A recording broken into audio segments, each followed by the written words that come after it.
بعيدة على ماريجا وسهلة لديفشو، خطيرة لمينين وكرة واحدة في غفلة واحدة في كورة 1-0 لمدريد عن طريق والتمريرة والنهاية أجمل.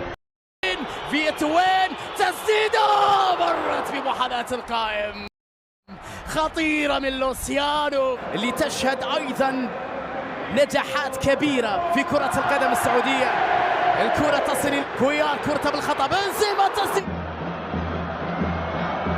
حاول المحافظة على الكرة والبحث عن حلول، تمريرة بينية تصل بعد ذلك وبرافو جانك يونسو في الابعاد، فالفيردي هدف ثاني لمدريد، هدف ثاني لمدريد بعد 18 دقيقة لعب في النهائي عن طريق فيدريكو فالفيردي اللي سجل في نصف النهائي وفي المباراة بتمريرة على جهة اليمين خطيرة باتجاه فالفيردي، ماريجا بكرة، هدف يا زعيم.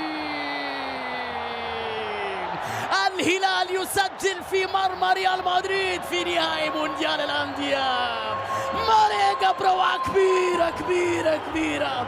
هذا الشيء اللي نراهن عليه الليلة. البرازيلي التاريخ السابق ريفالي، كرة لماريجا داخل منطقة التسخير، انتهت خطورتها إلى ضربة سعود يا جماعة. سعود سالم الدوسري بركلة جزائية أمام ريال مدريد. كم تايلر، الكرة تبقى لمصلحة، مسحت راس سعود عبد الحميد في قرار الحكم، الضغط أكثر، مودريتش تسديدة واحد، كامافينجا، فينيسيوس حذاري مع سعود عبد الحميد، الكرة العرضية خطيرة، سجل بنزيما الهدف الثالث لكريم بنزيما، روعة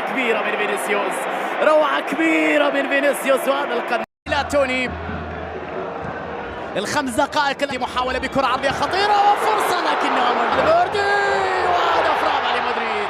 هدف رابع لمدريد، استغلوا الجهة اليسرى اللي كان فيها أفوات. سعود عبد الحميد بتمرير، يا ولد يا لوسيانو، 4-2. الزعيم يسجل ثاني أهدافه في مرمى ريال مدريد. من الأندية كرة تصل بعد ذلك كأنه في المساندة مع سعود عبد الحميد، جوستافو محاولة تبقى لمصلحة الكرة، سيبايوس مر والكرة في المرمى، هدف مدريدي الخامس لمصلحة ريال مدريد عن طريق فينيسيوس. مرة أخرى الأخطاء الدفاعية البسيطة، تفاصيل ميشيل